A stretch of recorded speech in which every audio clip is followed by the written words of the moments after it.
Welcome back to New Rockstars. I'm Erik Voss, and Fantastic Four First Steps has done the impossible and confirmed correct a theory I pitched here on New Rockstars. Sue Storm, the Invisible Woman, is pregnant with Franklin Richards in Fantastic Four First Steps. Franklin Richards is Sue and Reed's son in the comics, the older brother to Valeria Richards, the nephew to Johnny Storm, and a reality warping and psionically powered Omega level mutant, the Universe Shaper, and now the baby whose first steps are being referenced in the Fantastic Four First Steps title. This was one of many details we learned from CinemaCon and for 4-day interviews with Empire Magazine. So in this video, I'm going to break down everything we learned in the past week about Fantastic Four First Steps. And yes, I am wearing our Human Torch inspired shirt, which is part of our Fantastic Four collection of merch available at nerdriot.shop, which is the best way to support us here at New Rockstars. Okay, let's look at this CinemaCon trailer footage. So according to descriptions from eyewitnesses at CinemaCon, among our colleagues from Discussing Film, The Hollywood Reporter, and IGN, the CinemaCon footage opens with the Fantastic Four appearing on a talk show called The Ted Gilbert Show, which is a 1960s Ed Sullivan Show style format as we saw them at the end of the February teaser. Ted Gilbert is played by actor Mark Gatiss from the BBC Sherlock series and a number of other roles. We learned from this TV appearance that the Fantastic Four have been established for some period of time in this alternate history, already with their powers, and we hear fans shouting, "Thank you, Fantastic Four!" Then we see Sue Storm and Reed Richards arriving late to their Sunday night at 7 o'clock dinner with Johnny and Ben, and Sue announces she's pregnant. Johnny congratulates them and says that Sue will make a great mother while joking that Reed has some work to do. Then the Silver Surfer arrives to Earth, and the Silver Surfer here is the female Silver Surfer, Shalabal, played by Julia Garner. She says, "Are you the protectors of this world? Your planet is now marked for death." And then we see the shadow of Galactus spreading over New York City, and Shalabal says that the Fantastic Four are in a race against time to save Earth from destruction. Reed laments, "I stretched the boundaries of space and they heard." We see a guy on the street asking Reed Richards if they're all gonna be okay, and he responds,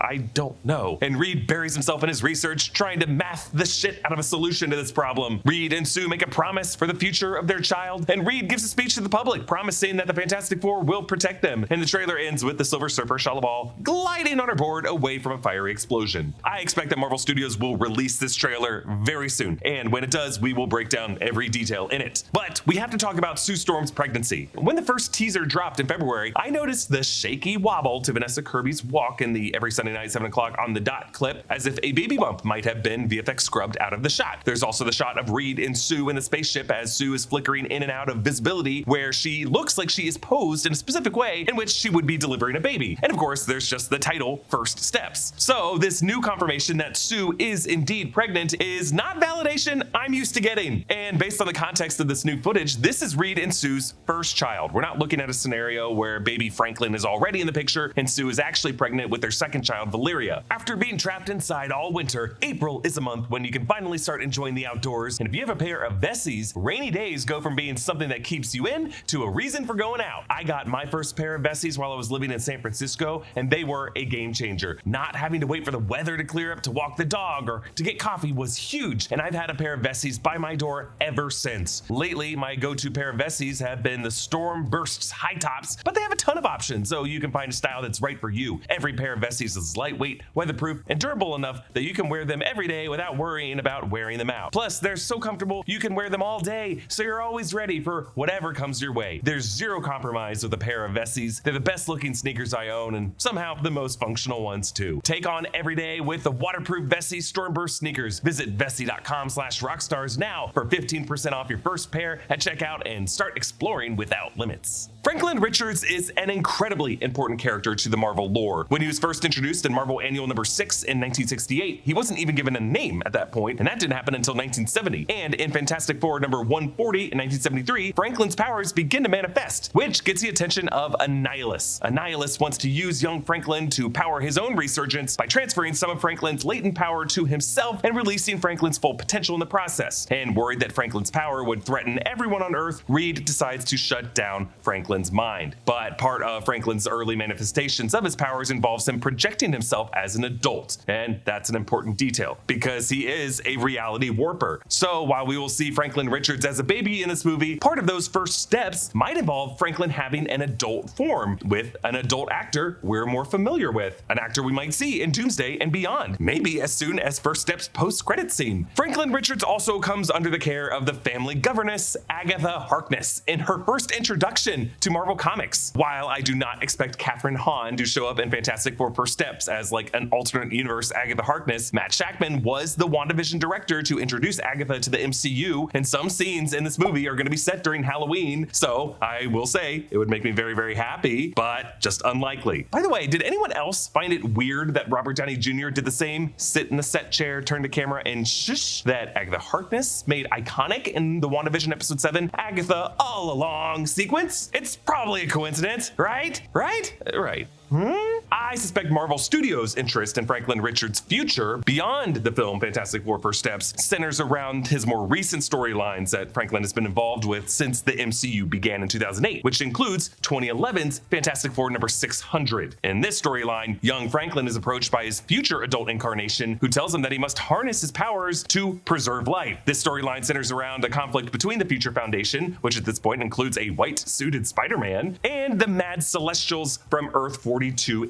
Franklin uses his powers to warp and defeat the Celestials in a prolonged battle and ends up reviving Galactus. And Franklin and Galactus end up sharing a moment. They discuss Franklin's immortality, and this conversation reveals that billions of years from now, Franklin and Galactus will stand together and witness the birth of a new universe. And then a few years after that, in Hickman's Secret Wars storyline from 2015 that Marvel is now adapting for Doomsday and Secret Wars, Franklin ends up being the one to absorb God Emperor Doom's powers, and joining his family and the Future Foundation and Molecule Man restores the multiverse and creates new realities on the other side of Battleworld. Now, I very much doubt that Marvel Studios will adapt the film events exactly this way. They tend to not do that, but knowing this comic backstory, you can see why it's really hard to do a 2015 Secret Wars adaptation this way with the Fantastic Four involved and not include Franklin Richards as part of that equation. For now, in Fantastic Four First Steps, I think this film will borrow part of the Annihilus storyline and reassign it to Galactus. Like the reason Silver Surfer tells Reed and the others that this planet has been marked for death is because Galactus wants baby Franklin Richards. Like Galactus sees Franklin Richards as a threat to this universe. It wasn't Reed simply stretching the boundary of space that alerted their existence to Galactus. It was Reed and Sue together and the future of their progeny. And when we are seeing the Future Foundation and the trailers and the other marketing for this movie, it's a signal to us that Marvel Studios plans to include Franklin Richards as part of that organization and Franklin as part of the end game to Secret Wars. So who do you think will be the adult form of Franklin Richards, the universe shaper? Like Reed Richards, if they made it, who would we get out of that? I'm thinking someone dark-haired, maybe like Timothée Chalamet as a young man Franklin Richards with Keanu Reeves as an older Franklin Richards. Ooh, a nerd can dream. Now, on April 4th, director Matt Shakman also did an interview with Empire Magazine with 2 additional photos of Reed Richards and Ben Grimm and Johnny and Sue Storm preparing for their initial space flight before they got their powers. Shakman said that this film is looking to evoke the optimistic spirit of the 1950s and 1960s. He said, quote, "This is very much about the spirit of the space race. It's about JFK and optimism. It's imagining these 4 going into space instead of Neil Armstrong and Buzz Aldrin. This idea that they are the most famous people in America because they're adventurers, explorers, astronauts, not because they're superheroes. And they come back and they're superheroes on top of it, but primarily they're astronauts, they're family." Shakman went on to say, quote, "I really wanted to go with as grounded a version of space as possible. So no wormholes. Their tech is very much retro future, but it's also booster rockets. It's a combination of Marvel and Apollo 11. Shakman extended that philosophy to the construction of the film itself. He said, quote, "I really wanted it to feel like it was made in 1965 the way Stanley Kubrick would have made it, within reason." He told Empire that there was an emphasis on practical sets and props, including a 14-foot tall spaceship miniature, similar to how Kubrick used miniatures on 2001: A Space Odyssey. And Shakman and his team have, quote, "used old lenses and taken an approach to filmmaking that feels more of the time. Of course, we will still have a lot of CG. Like, you don't get that version of Ben Grimm without a bit of CG." Shakman also clarified that Fantastic Four First Steps will be in its own reality, both in terms of the film's literal setting in an alternate universe, and when it comes to tone and interconnectivity with the rest of the MCU. He said, quote, "We are our own universe, which is wonderful and liberating. There's really no other superheroes. There's no Easter eggs. There's no running into Iron Man or whatever. They're it in this universe. I love the interconnected Marvel universe, but we get to do something so new and so different. Eventually, this world will meet up with other worlds, but for now, this is our own little corner." So this suggests that during the runtime of this film, that incursion event that brings the Fantastic Four to the Avengers in the 616 universe in Avengers Doomsday. That will not happen at the end of this movie, but it will happen at the beginning of Doomsday. And when this particular quote was going around, I had a lot of people checking in with me, asking if I was okay. No Easter eggs? What will new Rockstars do? I'll tell you what I'll do. I am